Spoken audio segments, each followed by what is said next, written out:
Let's get started. Wonderful to see you all, and also greeting the many who have joined us online. I'm Vin Kim Nguyen, and I'm the co-director with Suri Moon of the Global Health Center. And it's really, this is a big moment. It's exciting to see you all here. And this event is called Building on Success, Insights, Reflections, and Next Steps for the Pandemic Agreement. Obviously, very important next steps that we'll be discussing today. I need to thank our co-sponsors, the Pandemic Action Network and the Global Preparedness Monitoring Board, for their invaluable support in making today's event possible. And really two brief words. The first one is to say that this is truly a historic milestone, the adoption of the pandemic agreement. As you know, there was no drama around it. That's a joke. It's, I think, a remarkable achievement because no one would have thought it would happen, or many people were quite pessimistic a few years ago, as you all know. It is the first sort of win for multilateralism this year. So this is really, its significance extends far beyond global health. So I think it's worth acknowledging the incredible efforts of the negotiators who were up day and night, some of whom will be here as part of the panel, the WHO Secretariat and the INB, the Intergovernmental Negotiating Body Bureau. This historic milestone really builds on the blood, sweat, and tears of many people. Not over, though. So we have a part two, which is the negotiation of the PABs, or the Pathogen Access and Benefit Sharing System Annex. And this will demand even greater focus, collaboration, and commitment. So hopefully we have the momentum going forward.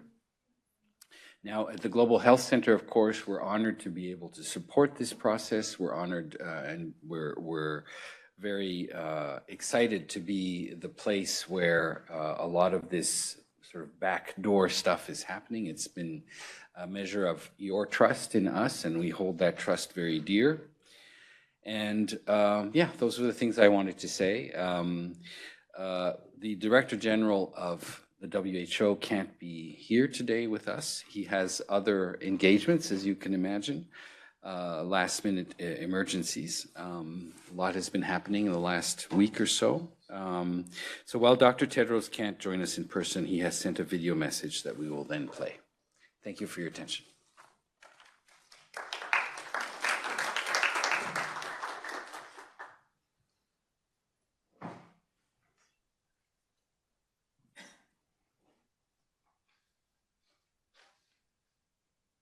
My friend Gianluca, Professor Vin Nguyen, former co-chairs of the INB, Precious and Anne Claire, dear colleagues and friends. The adoption of the WHO Pandemic Agreement at this year's World Health Assembly was a truly generational accomplishment and a landmark in the history of WHO and global health. Its goal is clear: to improve global health equity and make the world safer from pandemics. It does this in several key ways: by establishing a new system for sharing pathogens, vaccines, and other tools, by facilitating the transfer of technology, knowledge, skills, and expertise, by setting up a coordinating financial mechanism, by establishing a global supply chain and logistics network, and much more. But there has also been a lot of misinformation and disinformation about the pandemic agreement. So let's be clear. The pandemic agreement has been negotiated by countries, for countries, and will be implemented in countries in accordance with their own national laws. It will not infringe on national sovereignty in any way, nor give the WHO Secretariat power to impose mask or vaccine mandates or lockdowns. In the coming weeks and months, Member States will begin the process of negotiating the annex on the Pathogen Access and Benefit Sharing Mechanism, or PABs. While there are still hurdles to overcome, I'm confident that member states will overcome them with the same determination and spirit of compromise that has brought them this far.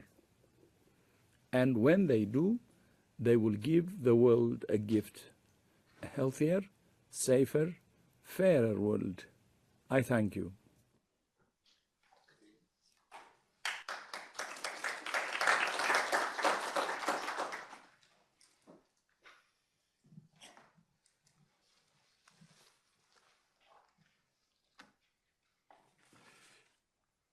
Good afternoon to everybody, and since many people are online, the customary good morning, good afternoon, good evening, and so on.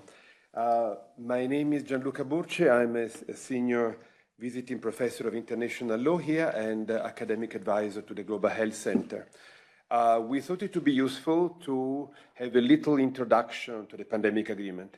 I saw in the room many veterans, so you know it much better than me, but for people that have not followed the process or are not familiar with the treaty or are following online, so a little 10 minutes introduction just to give a sense of what the agreement is.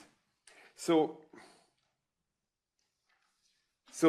literally the basics. So first of all, the agreement was adopted on the 20th of May by the Health Assembly with a little drama. The night before there was a vote, but a resounding show of support for the agreement, which I think is a very good sign, and certainly an achievement for multilateralism, as Professor Wing Kim said. So the agreement has 35 articles, which is not that much for an agreement of this ambition and this scope. It is quite ambitious because the objective is precisely to prevent, prepare, and respond to pandemics, but guided by equity. It's not a clinical agreement, it's an agreement that really wants to change, to a certain extent, the rules of the game.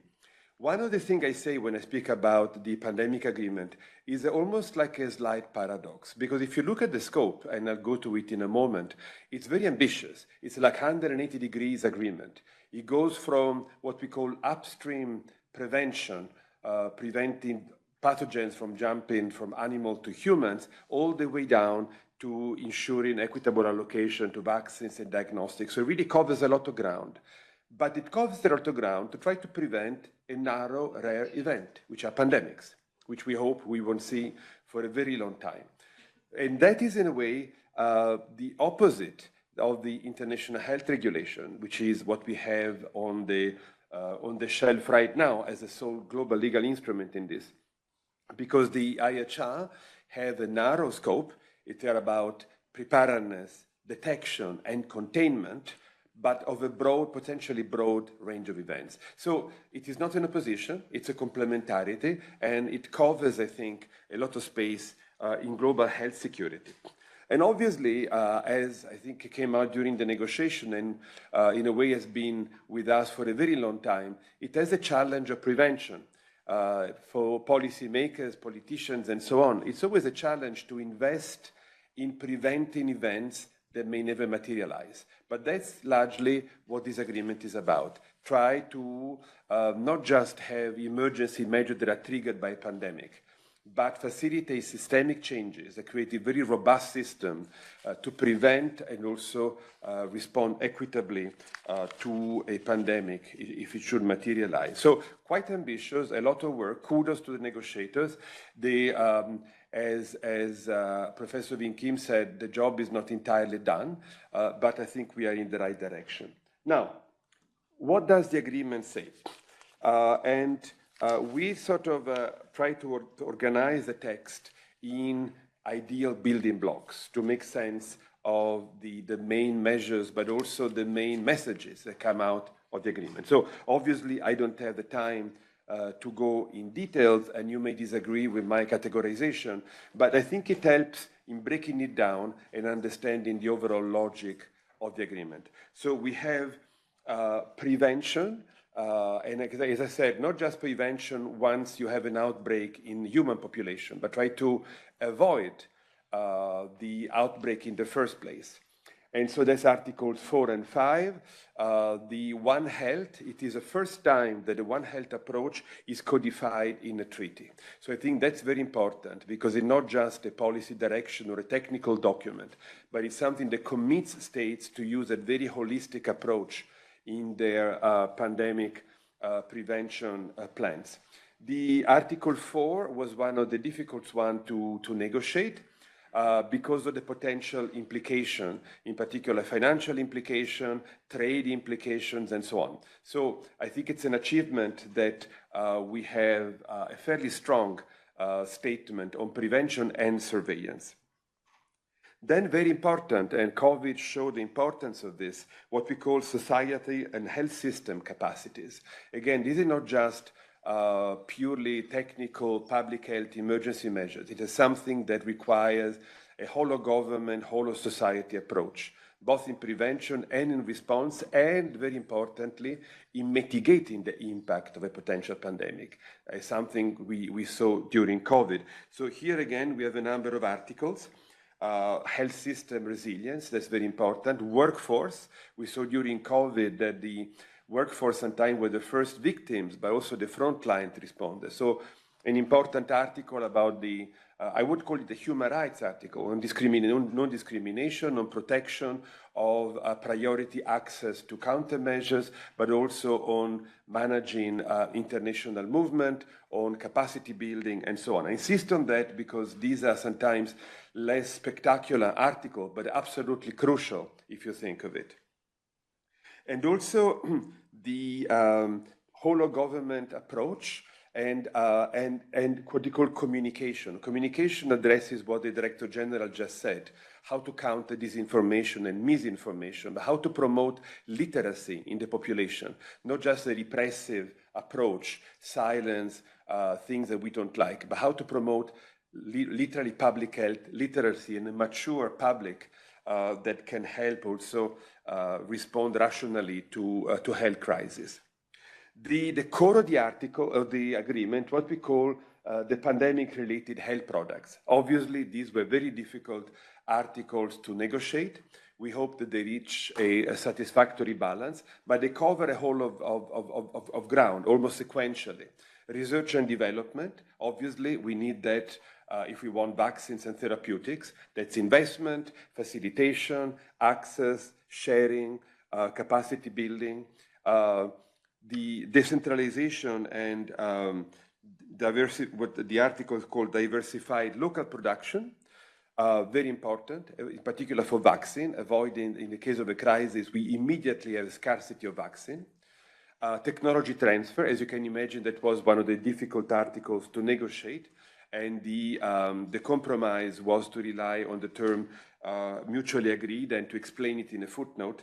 And then so-called PAPs, pathogen access and benefit sharing, which is still a very general article and will need to be further negotiated with the flesh on the bones put through the negotiation of the annex that they will start very soon.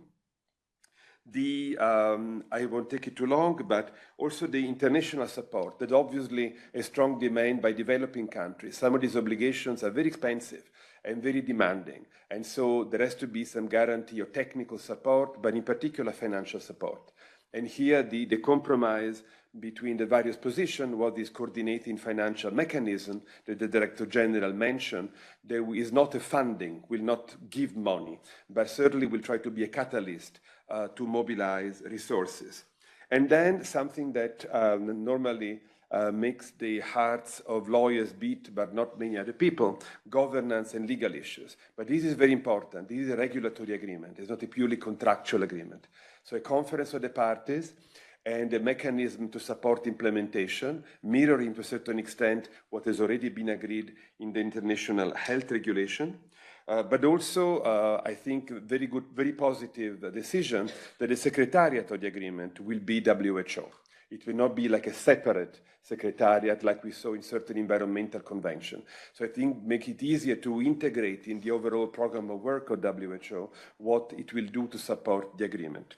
And also the article on annex and on signature. And that takes me to my following and last slide, next steps.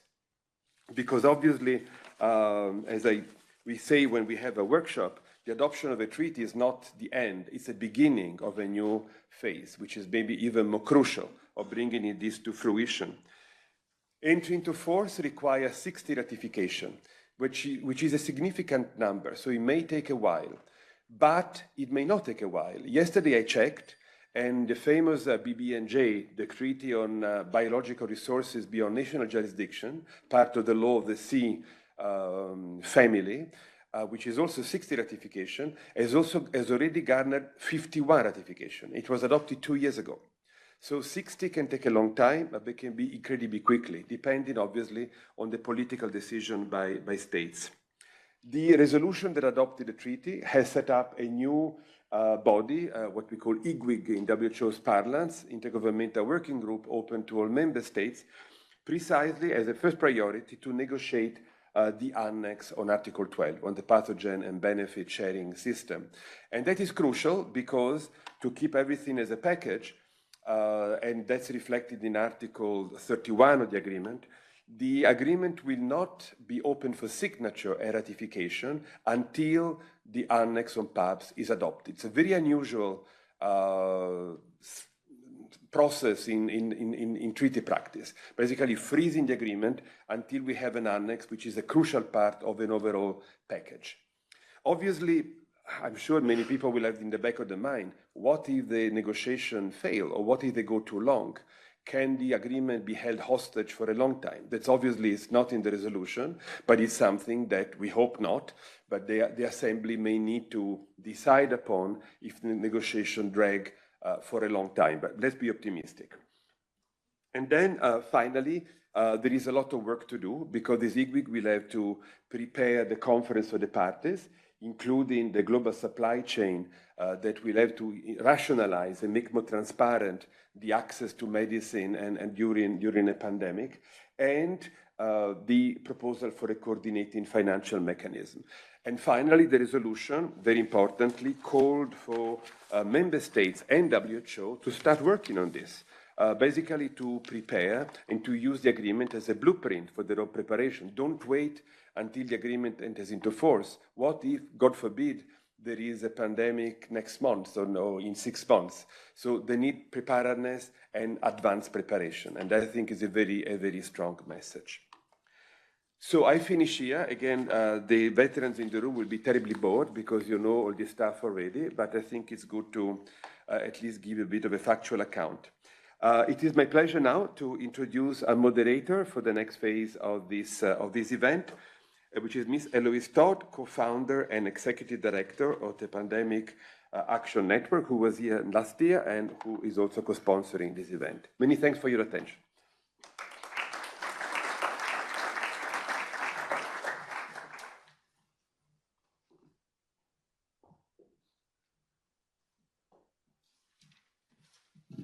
Thank you so much, Gianluca. And I think even for those of us that have been following the pandemic agreement for a long time, it's wonderful to see it so kind of crisply and clearly articulated like that. So really, thank you. It's my pleasure now to invite our esteemed guests for the panel, really high-level panel today. So please give a warm hand to Ambassador Amprou, French Ambassador for Global Health and co-chair of the INB, please. You're very welcome. To Ambassador Bhatia, Permanent Representative, Permanent Mission of the Republic of Singapore to the United Nations Office in Geneva. And to Maria Juliana Tenorio Quintero, Minister Plenipotentiary, Permanent Mission of Colombia to the UN Office here in Geneva. And to Viviana Munoz-Teles, Coordinator Health, Intellectual Property and Biodiversity Programme at the South Centre. So, Ambassador Amprou, if I can turn to you first with your brilliant experience really at the helm of this process we've just come through. Reflecting briefly on that, what key lessons, breakthroughs or challenges do you believe should help shape and inform the next phase of the IGWIG's work? Thank you very much, and good afternoon, everyone. Many well-known faces, so it's nice to see you again. in a different room. Thank you again. And I'm very pleased to be here. And thank you for organizing this session, because it's always very useful just to look back after just a few weeks after the adoption. And thank you for, first, I like the title, Building on Success. That's very great. Thank you very much. And thank you for your presentation, very clear. And listening to you, that was quite nice, saying that maybe it is a good agreement. I hope so. But before answering your question, it's also an opportunity for me to thank member states again, because if we did it, it's thanks to member states, the sense of compromise, as the DG Dr. Tero said. And I think that we can indeed collectively congratulate ourselves on a major achievement, whether in strengthening multilateralism and enhancing health security. That was the objective, and I think that it was a good achievement. So while we welcome such an agreement, yes, it's quite important to look back and to revisit the main challenges. I will not say that it was a very easy negotiation. That's not true. And you wouldn't trust me, actually. That was not, but we did it. But why? All the articles were the subject of intense discussion, because all of them. Some of them were maybe easier than others, but all the articles were very discussed. I think that there are several reasons for that. First, as it was mentioned by the co-director, the scope of the pandemic agreement is huge. So maybe at the very beginning of the negotiation, I'm not sure that member states, and maybe the secretariat that I can see, everybody was aware of the scope of the pandemic agreement. And when we look at it, and your presentation also made that point, the scope is very huge.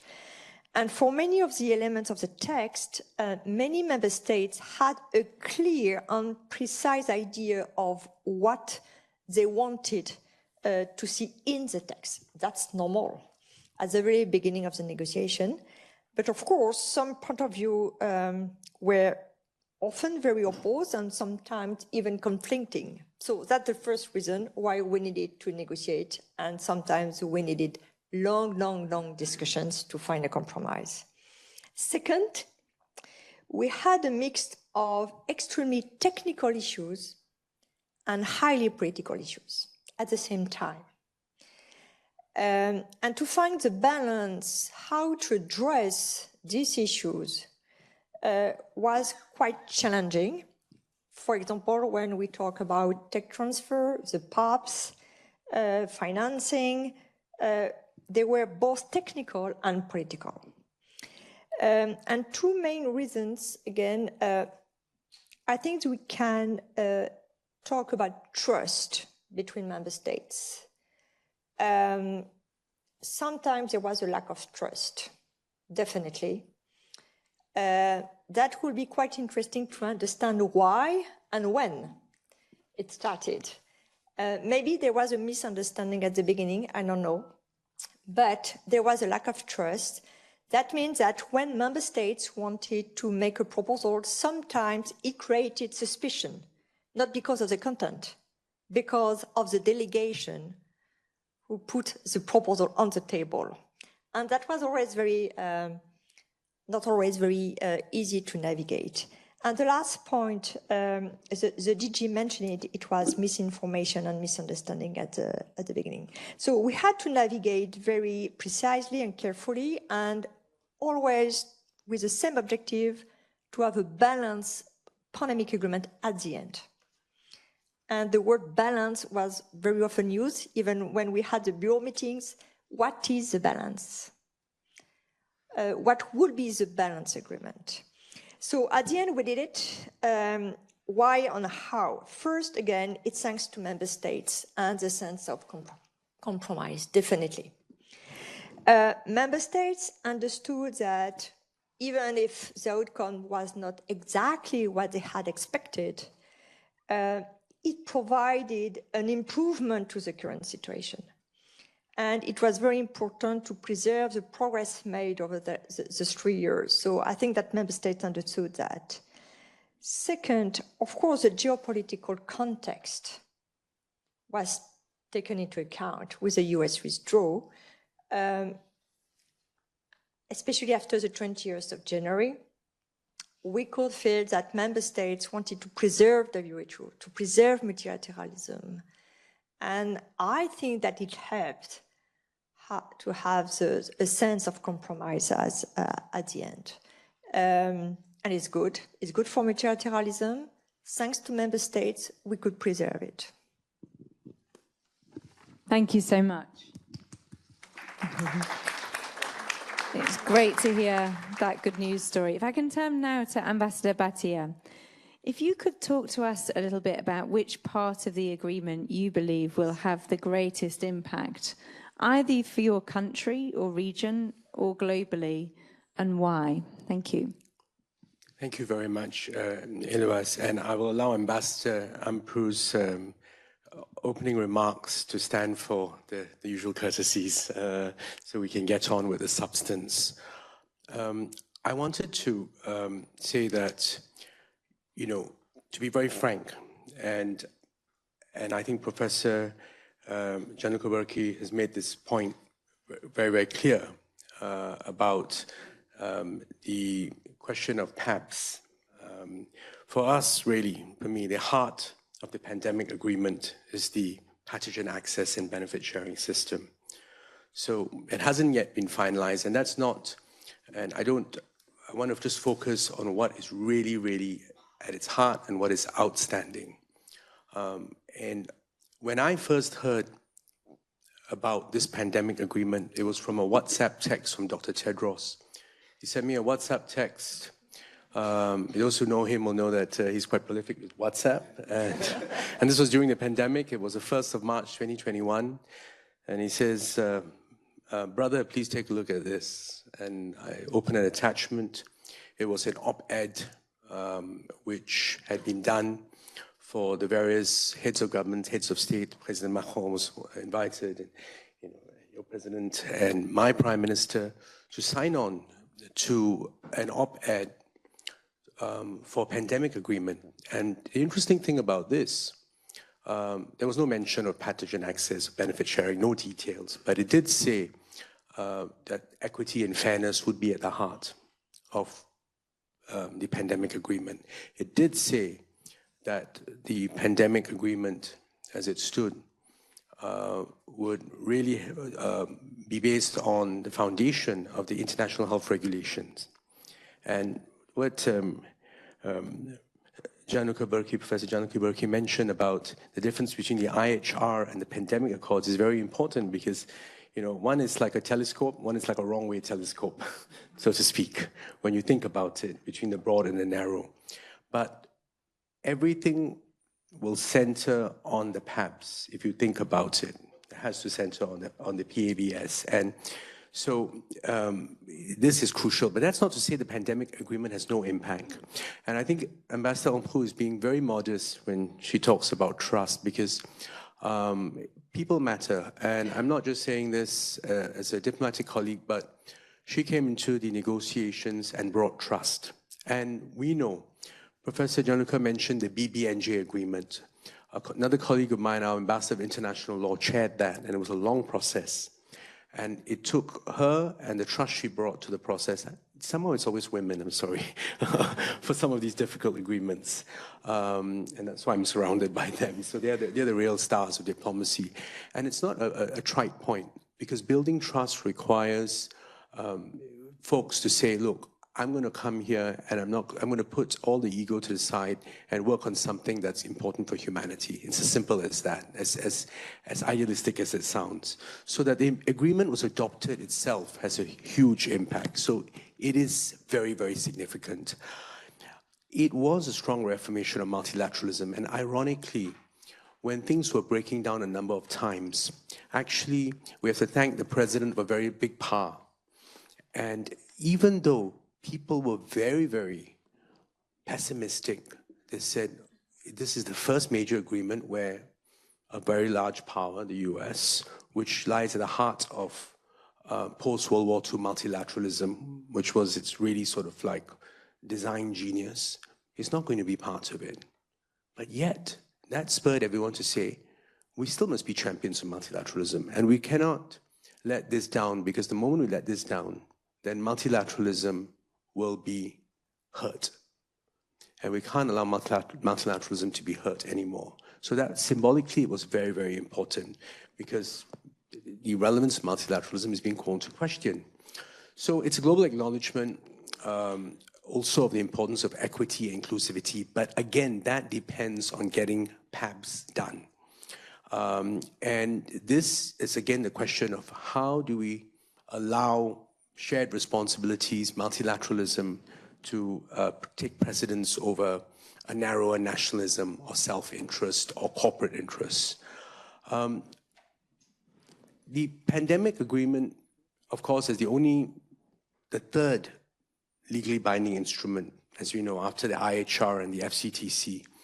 But it is very, very important that we think FCTC, IHR came at, if you look at their history, they also came literally in very interesting circumstances. They didn't have a long gestation. They were born, they came together in some ways in a cobbled together fashion, but it shows that we can still find multilateral solutions to global problems if we have the political will.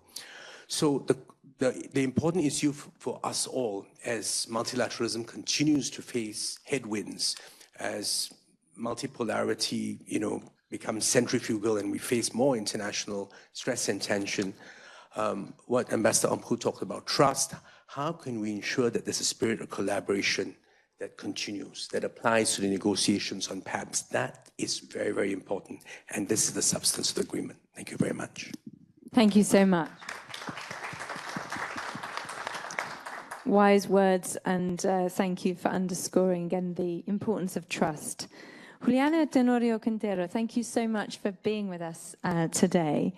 I'd love to ask about your personal insights from the heart of the process and lessons learned that you've taken that could help to inform the upcoming PABs Annex negotiations.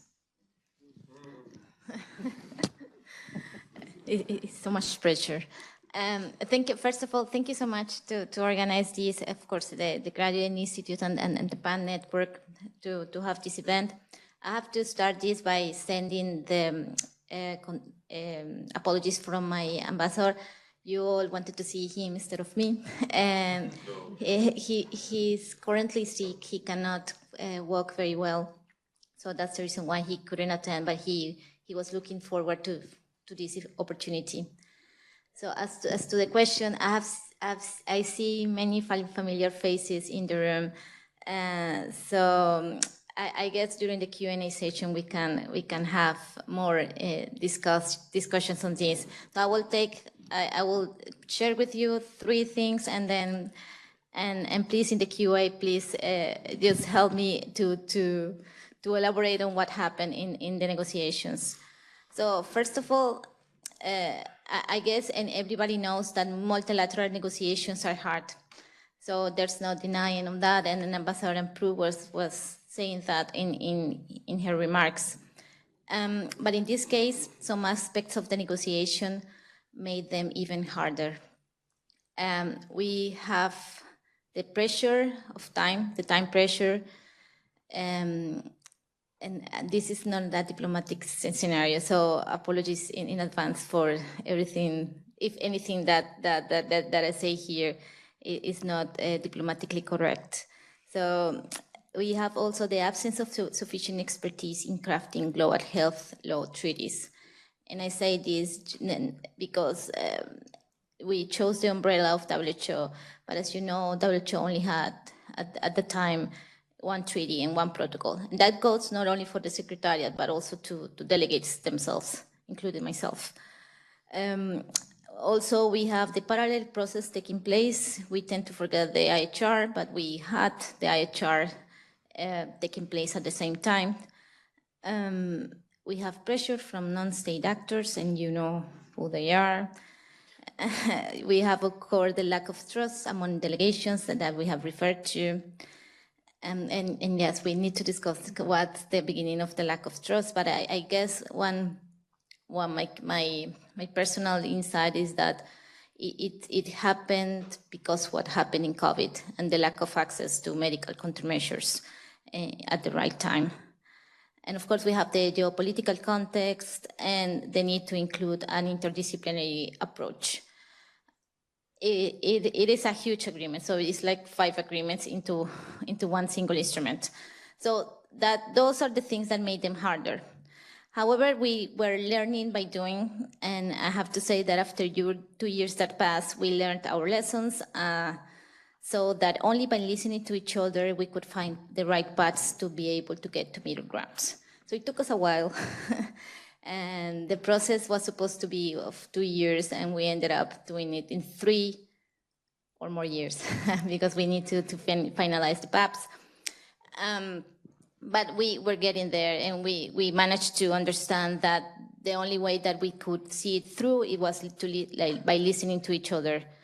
Because at the beginning, we were so focused on defending our positions that we didn't listen to each other. So that's impossible to find middle grounds. You need to listen to other delegations. Moreover, we also discovered the key to unlock negotiations right at the end of the 2 years. We discovered that informal negotiations are the key to unlock negotiations. A little bit late, perhaps, but we finally managed to see that that was the only way to see how the agreement could be finalized. And that's what I think is something that delegations should aim to bring forward in the next phase of the process. The decisions are formalized in the big room, the big dark room as we refer to, but are taken and built outside of the room. So it's not in the auditorium that we made those decisions. We formalized those decisions in that auditorium, but the real work takes place outside of the auditorium. And especially when we're going to start a new phase of the process, one that is quite technical and that it would be out of the comfort zone of many here in Geneva, we need to take those conversations forward. And one last thing I would like to highlight from the first phase of the process, the personal commitment of delegates, many that I see here. I will hope that continues in the next phase. We became a family after many days and nights together, perhaps sometimes a dysfunctional family, as one colleague once told me. But in any case, a family committed to deliver an instrument that served mankind. So I think we need to carry on with that commitment as a family in the next phase. Thanks. Beautifully said. Thank you so much. Turning now to Viviana, could you describe a bit from your vantage point what you see as the major opportunities and challenges in the next phase of these negotiations? And also, how can non-state actors best support governments in navigating these challenges? Thanks. So, hello, everyone. For those of you that might not know about the South Center, just to give you the context of where I'll be talking from, we're an intergovernmental organization, a think tank for developing countries. So we were also, as many others, behind the scenes in these discussions, providing technical support and spaces for dialogue and understanding between our member states, but also with others. As we look at what are opportunities, I think, again, to highlight the fact that we are in a process where there is a text, but we're looking at 2 next steps. One being the next negotiations, as was mentioned, of the PABs, and then implementation overall of different parts of the treaty. So in terms of opportunities, I think, of course, the long-term big opportunity that we all want to see is that we are better prepared for the next emergency, both for, outbreaks, that we're able to deal with these more quickly before they actually become public health emergencies of international concern or pandemic emergencies. And for that, we need to see, does the treaty help us have more global collaboration? Will we sharing more information? Will be more quick to help others that need more help? And in that sense, will we be putting people over profits as well as we move forward for the next pandemic? The other big opportunity is that we can have a successful negotiations of the PAB system. So this is the next task. And for that, that means some elements are already specified in Article 12. Can we keep to those elements there, as there won't be a renegotiation of those terms, but it does establish which are what I would call safeguards for the negotiations. And if we have a successful negotiation of PABs, it's an opportunity, of course, then for the treaty to move, as Professor Gianluca explained, towards that ratification process so that we have then the next stage of implementation. Prior to that, we have the important opportunity to have a conference of the parties that will help us also establish a big element of the treaty that's still pending to be agreed, as Professor Gianluca also showed very clearly, which is called creatively, or not creatively, the Global Supply Chain and Logistic Network, which we know if we don't have that COP, we don't have that mechanism. And precisely one of the issues we also recognized in the pandemic of COVID was that we don't want an ad hoc mechanism. Again, it was useful in some aspects, but it also gave us some lessons of where we really need to improve to prepare before such a network. So to get there, we also need to have a conference of the parties to finalize the modalities and the particular way that global supply chain and logistics network will work, which has really important elements. So I just want to point that as well to think about that. It is meant to help ensure equitable and timely allocation of pandemic-related products. So that is another big area where we would see that element of fairness and equity coming in the treaty is through the work of this global supply and logistic network. It would also help coordinate procurement, and this is very much linked to other parts of the agreement, Article 10. So we want to have more regionally distributed capacity to produce and then to procure from those agencies. And also linking, of course, back to the PABs system itself, which should also be a core element for the global supply. So the issues also of more transparency in the supply chain, both for products, but also for raw materials. This is part of that task. And dealing with barriers to access. That's another big specific role for the global supply and logistic framework. Collaboration on stockpiling. That's something we still don't have in the text agreed upon, but it's referenced. This would be part of what would be discussed as part of the mandate of the global logistics framework, as well as in Article 14. And I just want to highlight, because this was one of the key issues as well for having more equitable access in a timely manner, which is to avoid national stockpiling by any particular country that exceeds quantities needed for their domestic population in a moment of critical need. So all that needs to work out, but these are all opportunities as we move forward from PABs to the global logistics framework, and then the specific articles that link up to them. In terms of challenges, so the first with regards to the negotiations of PABs, I think clearly it's important to remember that we have a legal binding instrument that has both hybrid, it's really hybrid in the sense that it has some binding elements, it has some non-binding elements. And then we have a PAB system that we don't know specifically how that will be, but we have the main player is governments. So I just want to highlight that really we need governments to have a strong commitment to what is the purpose of PABs. Governments, you are at the center of it, and industry, which of course will be a critical player in how PABs functions, is still tied, it's subject to what member states will define for PABs. So their participation will always be voluntary in PABs. They will not be able to be obliged to commit to enter into an agreement with WHO under PABs. So as we listen to industry's views of what they think is workable in PABs, we need to remember that the role of governments in negotiating PABs is to get the PAB system to support the objective overall of the agreement. So I think that is the first challenge, is really negotiate from that basis. And so the safeguards is really in Article 12. It already tells us for governments, okay, this is at least the red lines in the negotiation of what we need to achieve. 20% was that target, and I won't go into the specific details now for questions of time. So I'll mention the other elements, but really that safeguards is really important because the pressure will be strong on governments by industry in terms of the elements of PABs.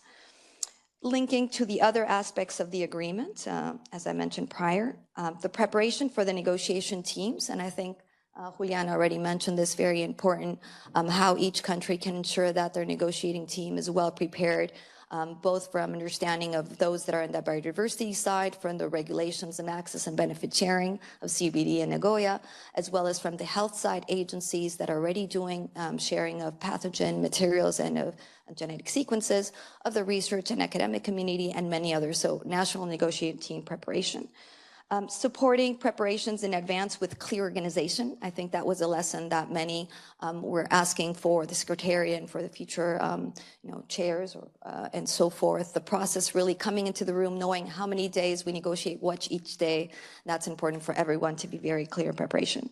Inclusiveness in the sense of all countries represented and the observation by non-state actors. With the element of experts, as you know, that was a critical issue in negotiation. Very important to be careful about that selection and being very transparent on how are these experts going to be selected. If there's an open process for participation of not state actors, then they can also act in terms of providing some of these expertise and different views. And of course, the timeline is an issue for consideration. As you know, this should be, at least for now, finalized for the next assembly. Then secondly, in addition to the negotiation of PAPS challenge, I'll just raise very quickly the issue about the implementation of the treaty itself, which really requires commitment and will of all the governmental parties towards that implementation. Of the many treaty provisions, there are those that are not directly mandatory or binding obligations, but we need to have pushing different ways of creative accountability, as we don't have an accountability mechanism yet embodied in the treaty, to push the governments to also implement all those other non-binding obligations that are really critical to get the objective of the treaty that we need. Now, on the role of non-state actors, of course, non-state actors are diverse, from civil society to industry. So we have to separate their different roles. But overall, one thing that non-state actors can really do and have been doing so far is support dialogue and understanding of the different views. As Juliana was saying, understanding is critical, and understanding does not mean that it's agreement, but we do need to understand and listen to the other parties. So these kinds of convenings you're doing now and many others that can be done is really critical, as well as providing analysis and a lot more evidence of what we're discussing is something that non-state actors can be very important in doing. The other issue I'd highlight is, though, to see the big picture, because many non-state actors or civil society have a focus on critical parts, like we saw in the treaty. And while it's great that you're advancing your particular areas, we need to help governments see the big picture of what would be an equitable and fair outcome. So not just to highlight particular areas of interest, but the overall big picture. And finally, just ensuring that there is meaningful ways to engage, which of course we can discuss further. Thank you, and sorry for taking a bit too long. Thank you. So I'm going to try and do a lightning round of second questions before we go to the audience. So get your thinking caps on about questions you might want to ask the panel. So I'm going to ask for just 2-minute responses here, if that's okay. Ambassador Ambrou, just thinking about this next phase of work, if you could just give us your outlook, if you like, in terms of the challenges that need to be overcome, not only for the IGWIG and some of the specifics that we heard Viviana talk about, but also how do we also keep momentum going for the pandemic agreement as a whole? Thank you. Thank you very much. I think it's very important to talk about the implementation, and thank you for that, because it's good to have a pandemic agreement on the paper, but if it's not implemented, I mean, what we did was not very useful. So that's why the preparatory work for the implementation should start as soon as possible, and at the same time, in parallel, to start the negotiation of the annex. And I think it is very important to have the both processes in parallel. And I think that it can help also the IGWIG to look at the preparatory work for the pandemic agreement. So for the EGRIG, I think that the main issue at the very beginning will be the working methods. To be clear at the beginning, what should be the working methods, the timeline, because delegations and all the actors need visibility. And that was always a request made by member states during the negotiation of the pandemic agreement. And I think this visibility regarding the working method will be key. And this process must be, as it was said, transparent and inclusive. Second, I think that member states will have to have the same idea of what the outcome should be. What format, how long. I mean, there are different options to have a very, very long annex or a very short one. If we look at the PEEP framework, and we have some expert of the PEEP framework in the room, the annex is very long. I think it's, I'm speaking under the control of the WHO Secretariat, but I think it's 70 pages. Do we want a 70 pages document for the annex of the PAPs? Personally, I think that, no, it should be a short text. And it should be a short text to implement the PAPs as it is defined in the pandemic agreement. And I think that the technical work will be very important. And I think that this negotiation should be much more technical than political. We know the political position of different member states. We need to build bridges between the different political vision of the PAPs, but it must be technical to be able to implement the PAPs. Otherwise, that will not be implemented. And for that, we will need experts. And I know that member states know that we will need experts. And we started this discussion during the negotiation of the resolution. Of course, there's still some questions about how to involve experts and to benefit from input from experts, but that will be key, I think, for the process and the negotiation of the annex. My last point is trust, because almost everybody mentioned trust. For this annex, for the implementation, I think to build trust, we will need outreach and cross-regional discussion, small group. It's easier to build trust in smaller groups, technical groups. That will be also, I think, the job of the Bureau to build the trust between member states for this annex. Thank you. Moving to Ambassador Batia, your reflections on what it's going to take to maintain this spirit of collaboration as we move into the next phase of PAB's annex. If you could summarize what you think the most important pieces of that will be. Sure. I mean, you know, the INB process showed just how difficult it can be when you not only have national interests, but also private sector interests, which were not convergent, and, you know, tech transfer, IP. And it was really very, very difficult because these are hard interests. These are commercial interests. So we really need, first and foremost, two hallmarks. We need equity. We need inclusivity. We really need these foundational principles to be applied to the next phase of the pandemic agreement. And I think otherwise we're not going to allow the diverse interests and circumstances of the various parties to and member states to be reflected. And without you don't have a framework for agreement. And I also believe that fostering trust and cooperation is easier spoken than done. And again, you need personalities who are ready to push people together. You know, we had a lot of focus on the more political aspects of the PAB system, but I think we need to get down to brass tacks, as Ambassador Ambrose said, about from a technical side. And I think we also need to remember, if there's one thematic impetus that's under threat now, it's about scientific collaboration. Today, we're living in a world where there's a lot of anti-science. And I think we firmly believe that it's very important to ensure that scientific collaboration is emphasized in the negotiation and implementation of the annex. This is timely. We need it because this is under threat. And, you know, it's obvious that there's certain actors and parties and even, you know, administrations that don't seem to be very pro-science right now. So scientific collaboration and research and pushing that as a lodestar is crucial to improving global health security, whether it's strengthening surveillance systems or responding to health emergencies. Scientists must be given the power to rapidly develop diagnostics, treatments, and vaccines. I should also say, Ambassador Mpua just talked about small groups. We need bridge builders. We really need bridge builders. Middle ground delegations will have to step up as bridge builders. On Singapore's part, we did this during the INB process.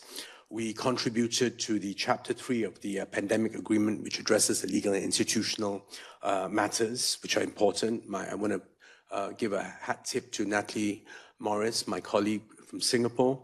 And, you know, the reporting, dispute resolution, and entry into force, all this was very important. We convened informal breakfast meetings on the sidelines of the INB meetings from 2022 to develop the thinking and legal architecture earlier. Someone should step up and do breakfast or pre-breakfast. You know, these are the sort of things, informal, a space where you don't feel that you're already on the clock. So lastly, I think also, by the way, Colombia may speak about this. With our colleagues from Colombia, we volunteered to help the Bureau prepare iterative drafts of the text and convene informals to achieve progress on Chapter 3. We need folks from different regions to come together again and just work in that common spirit. I would also, just to finish up, if we're going to get the PABS annex over the line, and whether we're constructive or not constructive, we need to really have some reflection. And we know there were two different managements, two different bureaus about the INB, and we need to think what works and what didn't work. We need to do that. The lessons of transparency and trust. And of course, we can't let the perfect be enemy of the good. We have 1 year to agree on this. We all know what pandemics can do. We did succeed with INB once. We almost failed. We've got it over the line. The thing is, we can't afford to fail now. Thank you. Thank you. Great. Moving on, Juliana, can I just ask you quickly, are there any bits of the agreement that that didn't make it in the last version that you think we need to kind of bear in mind going forward? What are if you have any regrets, but try and put a positive spin because we're feeling good about the agreement. Okay, thank you. Thank you for the question. I guess everybody knows what I'm going to say. So from the perspective of Colombia, there are two bits that we push forward so hard and in the agreement, and we didn't see it quite like it at the end. So I have to refer to the article on transfer of technology, Article 11. It lacks the ambition that we would prefer to see in an agreement on pandemic prevention and preparedness. The verbs are very mild, to say the least. However, it's a key, we consider it's a key milestone that it was achieved. Like its mere inclusion in the agreement is an achievement. Because if we go back in time, we didn't have an article on transfer of technology at the beginning, and it was very hard to include it at the end. And of course, in that article, we wanted to see many other issues. I have to highlight two of them here. First, we pushed at the beginning to have a committee to develop the article itself, a committee on transfer of technology. We saw it in the BBNJ agreement, the Oceans Treaty, because we knew that the kind of detailed article that the agreement required wasn't going to be possible to have in the short time that we had. So a committee was an institution that we thought that it was useful. Of course, you won't see a committee in the agreement because we didn't manage to include it. And the other thing that we pushed very hard is that, especially for developing countries, is just to have a not challenge clause, just to be able to have a safeguard to use the trip flexibility, especially in terms of transfer of technology. I wouldn't go into that much detail, but just to highlight that. There was another issue that we pushed very much forward, and I have Singapore next to me because we have tried we helped in the construction of this, and that's the Implementation and Compliance Committee. And of course, you won't see an implementation and compliance committee. You will see just an implementation committee. It was very hard because of the context of Geneva, all the compliance committees in the disarmament area. We tried to get on board some of the useful tools that environmental treaties have into this agreement, especially for developing countries. But of course, it was very hard. So we do see an implementation committee. We managed to get that into the agreement, but perhaps we would have wanted to have a little bit more detail, not only in the implementation part, but also in the helping out to revise the fulfillment of the obligations of the states when they ratify this treaty. So I think I'll leave it at that. Thank you. Thank you. And turning to Viviana, and just if we can be brief so we get to people's questions, could you summarize what steps governments and international institutions can take to make sure that non-state actors remain a meaningful and potentially even more active partner throughout the next phase of the process? So I think overall what we need is really meaningful spaces for getting the inputs of all sorts of non-state actors. So we know industry will definitely be on top of PABs, but we really need to get other parties to be involved. I think in terms of PABs, it's critical because PABs, while we might want to see it as a technical exercise only, is directly linked to that feeling that there's other parts of the agreement that hasn't fully guaranteed that there would be a better situation for enhancing access to medical products in a pandemic. So therefore, that is in the background. How can non-state actors also help us in that dynamic and in that understanding to bring back trust to say, even if we do PABs as a technical specific exercise, it's one part of the picture towards facilitating access more broadly. Thank you so much. So the floor is open. Do we have any questions for our distinguished panel? If you're, please, gentleman in the blue tie and suit, and then a couple of questions at the back. Can you hear me? Yes, thank you for organizing the event. Also, we thank the distinguished panelists, Permanent Mission of Azerbaijan. My name is Rovshan. We would like actually to go back to the issue of ratification and legal next steps. Perhaps the Secretariat could better answer this question. Although we find maybe the Secretary is represented in the audience, I'm not sure what would be great if it could be answered, because for ratification to happen, the signal and message from the permanent missions from Geneva should be sent for them to act. And for that, we are not sure whether we should use the documents we have on the website, or the Secretary is planning to circulate a clean, edited text so that we can use that one. Yes, we found a text that looks clean on the website. Also, we found the text explaining legal procedure and next steps, but could be better to hear. Should we wait for that message from the Secretariat, or should we act based on what we have on the website? Thank you. Very good, precise question. Do you want to give a quick answer, Ambassador Prou? Well, as I was used to, I will start and I will hand over to the Secretariat, and Steve Solomon is in the room, so he's used to this question as well. Just a precision, the pandemic agreement will be open to signature and ratification when the annex of the PABs will be adopted, not before.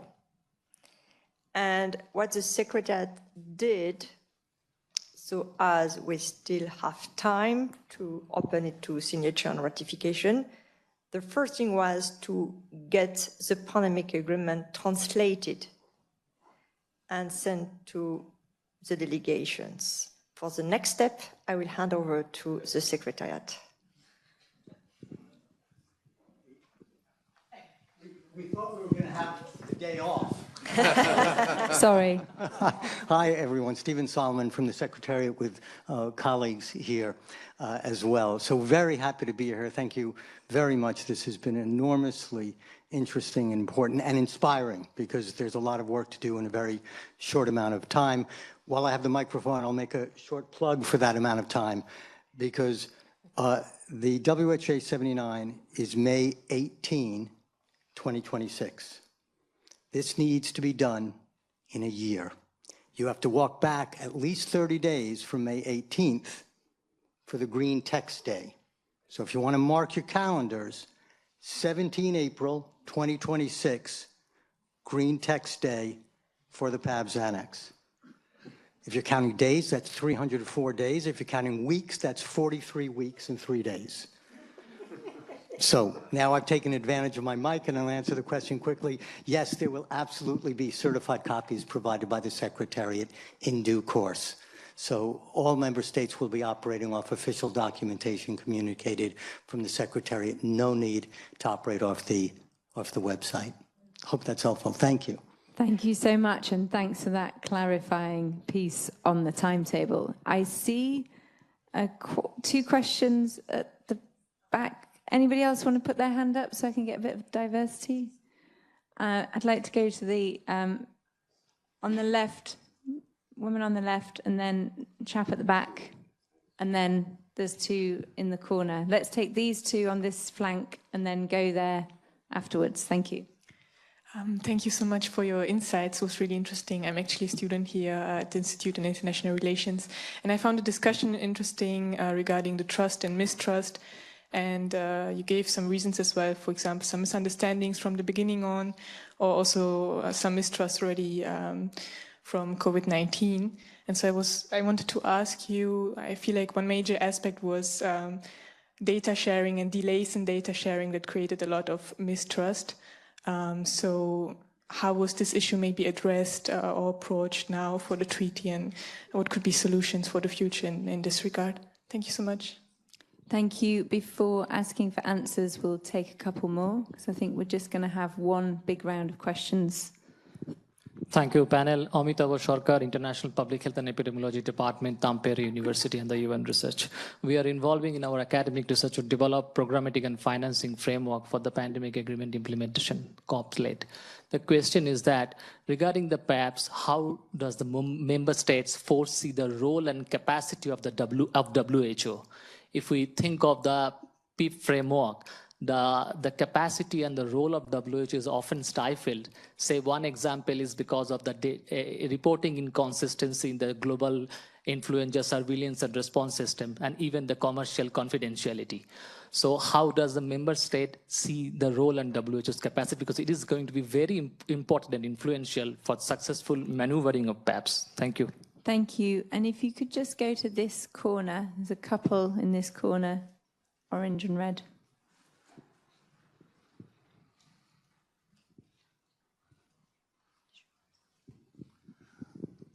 First of all, congratulations for creating this instrument, because very often we started hearing that the world is losing the lessons from the pandemic. So this is a major attempt about putting all the lessons together into a form of an instrument. So congratulations.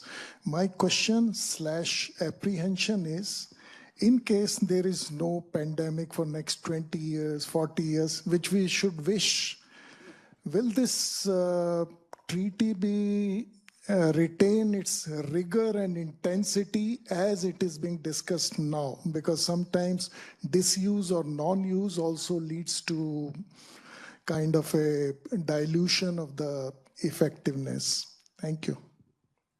Thanks. One more question, then we'll come for answers. Hi, Preeti from Geneva Health Files. Sorry, I think the Indians are taking over the questions. So why is PABS not political? It'll be helpful to understand. And what does the new IGWIG look like? Great questions. Anybody want to volunteer to take some on? Ambassador Amprou, I'm going to ask you to take the last one, because you mentioned about the non-political. Yes. I'm not saying that the PABS is not political. I'm saying that in the pandemic agreement, we have already the Article 12, and the discussion on the annex is not to rewrite the Article 12, is to implement and to make sure that we will be able to implement the PAPs as established in the Article 12. That's why I make a difference between the negotiation of the PAP by the INB and before the adoption of the pandemic agreement, and the negotiation of the annex, which purpose is to implement the PAPs technically. I'm not saying it's not practical, it's just the annex I'm talking about. Regarding the data sharing, I'm not sure I got your point, actually. I'm not sure that the mistrust was about mainly data sharing. Data sharing is very important, and we could see it during the COVID, and that's why in the PAP there is data sharing. The mistrust came from the access to medical countermeasures, not data sharing, according to me. I don't know if you want me to... Great, thank you. I'm happy to take on the question about whether the pandemic agreement will lose its vigor or just, fade away. I think the unfortunate but clear scientific consensus is that there'll be a high probability of a disease X of an event in the next 20 years, based on historical patterns, based on sort of trade, based on One Health, based on all the sort of like instabilities that we see. So I think the pandemic agreement that works and its annex is absolutely necessary, and the danger is not of getting it. We shouldn't take it for granted that it's there, that's done and dusted. It's absolutely crucial. If I may again, about this question, we shouldn't forget that one part of the pandemic agreement is about prevention. That's the first objective, to prevent from the next pandemic, even if, as you said, scientists are very clear. But the prevention part is very important. And if we could avoid a next pandemic, that's great for everybody. So I'm not sure that there is a risk you mentioned regarding the content of the pandemic agreement. Thank you, Ambassador. And then this question, how do member states foresee the role and capacity of WHO? Juliana, do you want to? We're also running short on time, if that's... Yes, I guess WHO has already capacity in building ABS systems. So we have here the Secretariat and the ones that build the PIP framework.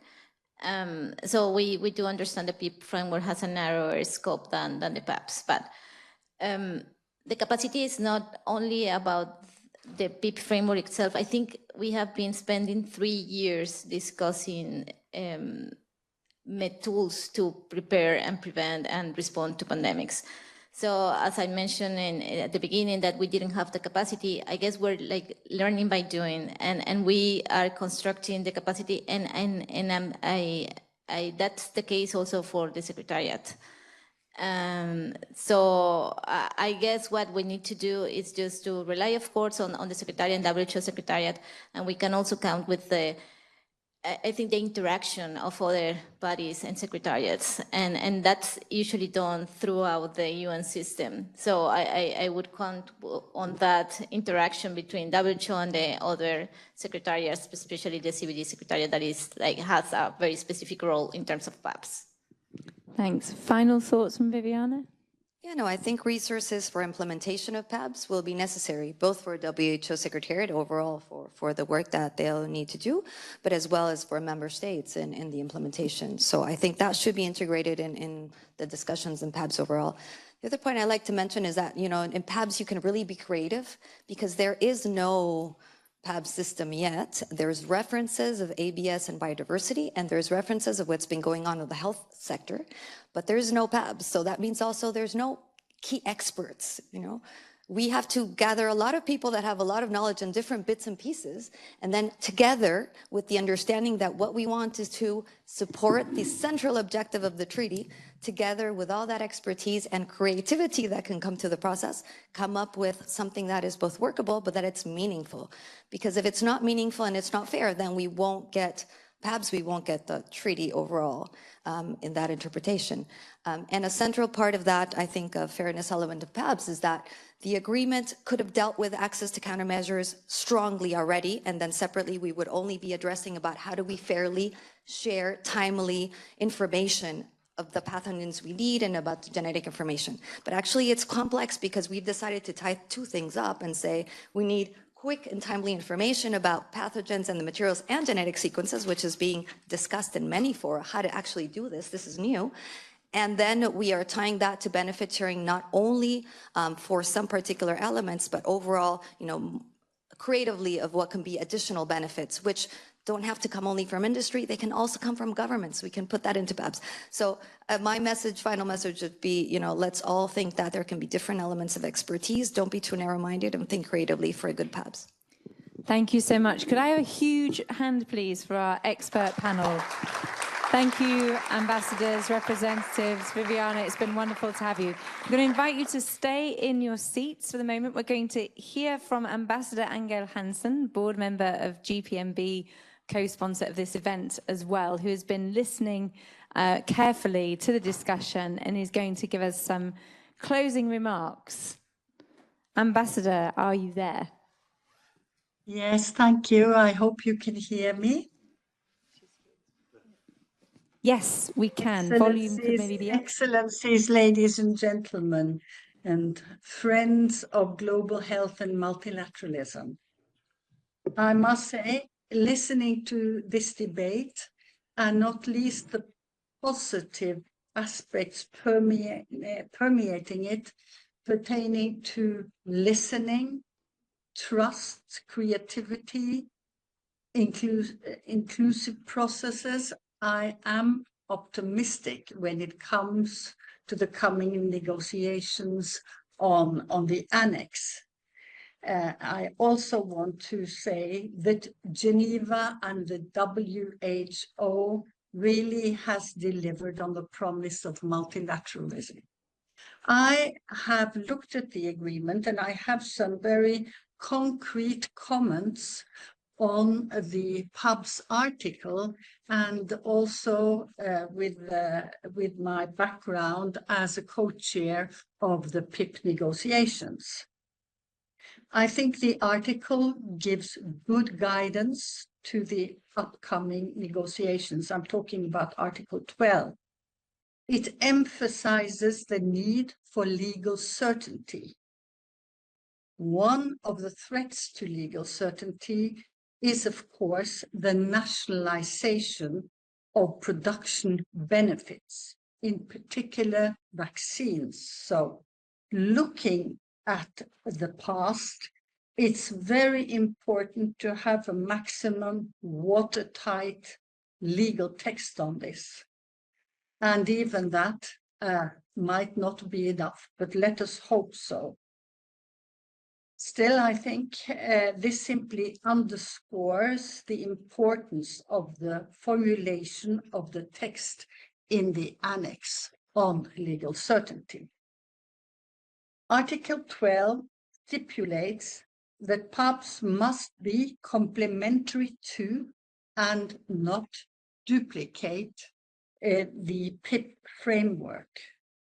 To my mind, we should not in the future have two systems. The ambition should be to develop PABS in a way that makes it even stronger and better than the PIP framework.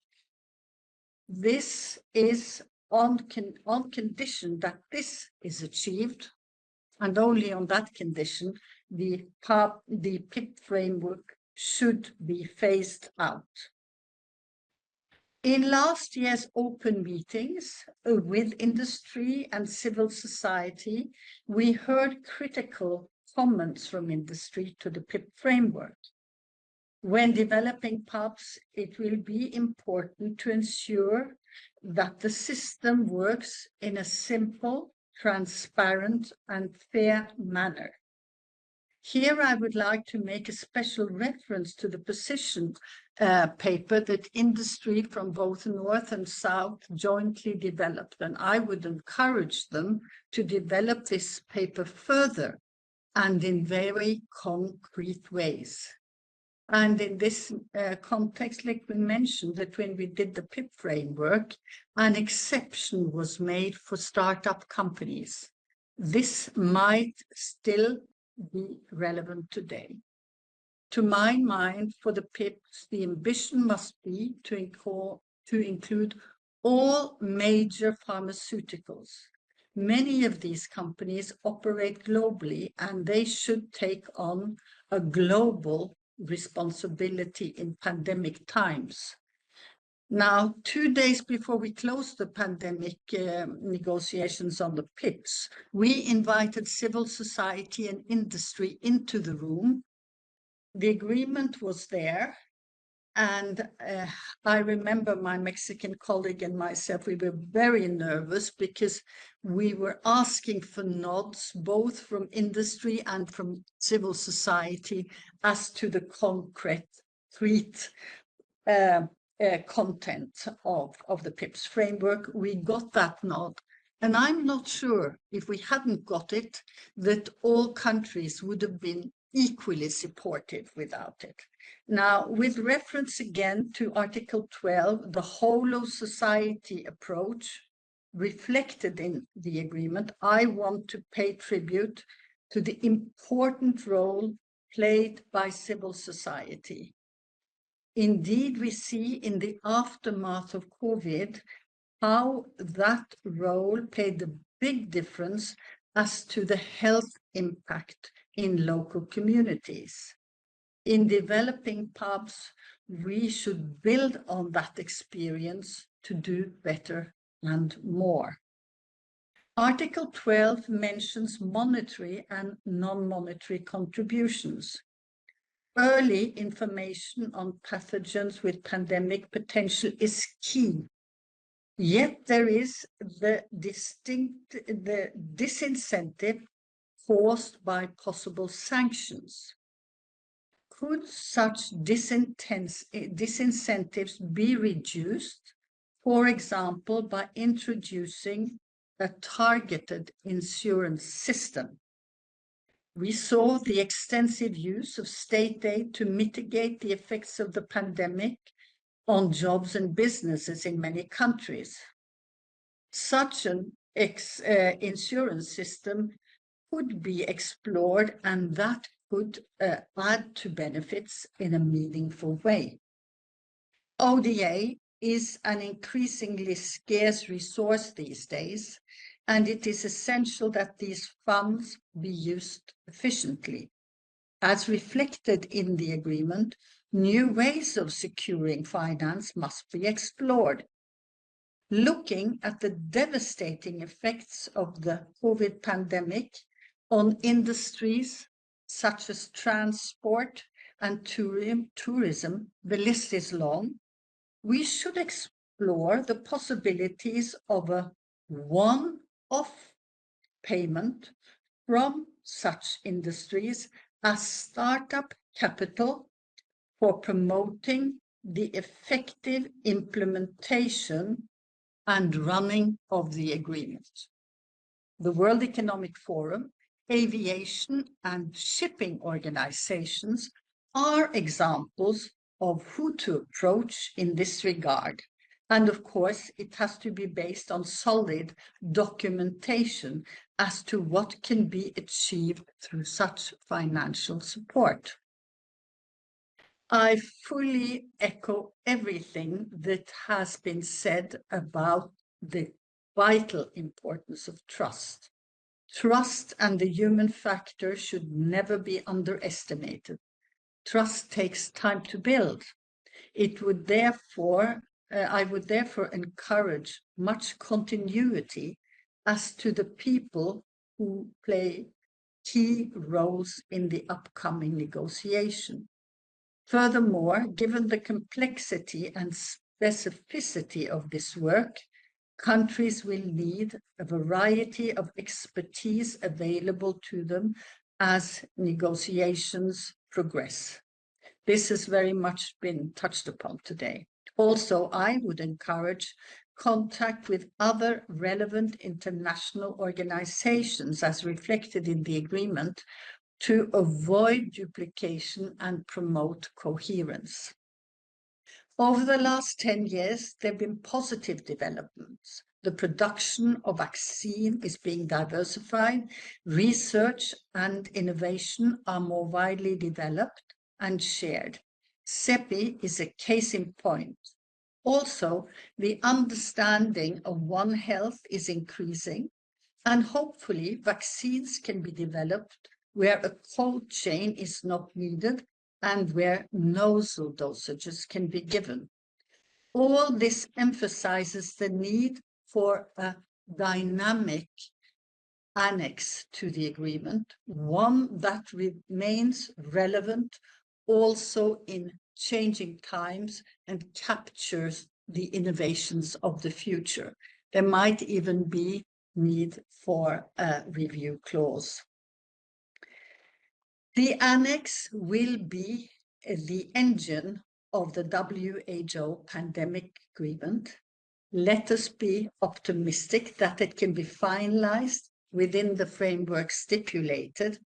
And I can assure you that the GPMB will be ready to continue its support in any possible way, and we will follow this work closely. Thank you so much for inviting me to this important event. Thank you so much, Ambassador Angel Hansen. And we are now at the end of our session. So huge thank you to all of our speakers, to our panelists, to also the Geneva Graduate Institute and the GPMB for great partnership. And I think it's also worth, with so many negotiators in the room, thanking them as humans on a personal level, but also the countries for that spirit of compromise. Sometimes we don't say thank you enough. At Pandemic Action Network, we have an action where 50 organizations have signed up to say thank you. So that will be winging its way, if you were a negotiator, to you very soon. So on that positive note, you're all invited to join us upstairs for a little reception where you can continue talking and networking. Thank you so much. Onwards, and we have 43 weeks and 3 days until Green Text Day. Mark your calendars, as Stephen said. Thank you so much.